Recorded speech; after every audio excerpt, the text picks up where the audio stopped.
What are my thoughts? Man, this was a surprise to me. Honestly, it started really slow.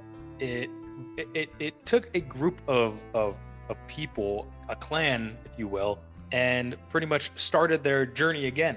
Right? This is like a redo for them.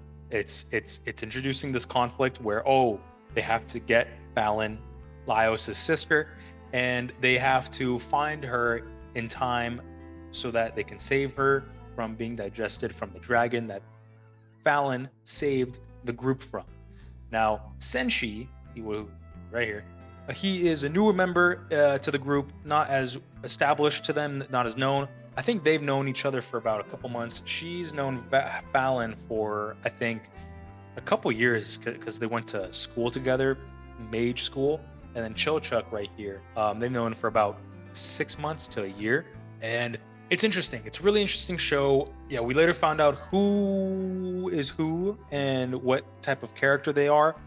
It takes this like, oh well, we already have this established group. They had previous members who had left, and we are reintroduced into them later on, and it's really interesting.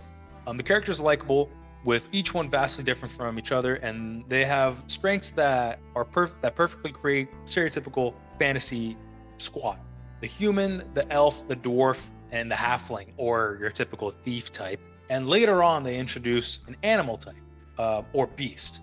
As the season progresses, we get to meet a slew of side characters that hopefully return, as they are too a driving force to the story. We get to see these groups of people that come along, kind of like side characters, but honestly, I think they're more like main characters. However, these are the main squad, but they're more like supporting characters. Really cool.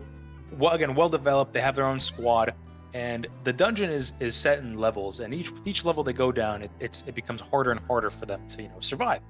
And I think the cooking aspect is really interesting when it comes to this.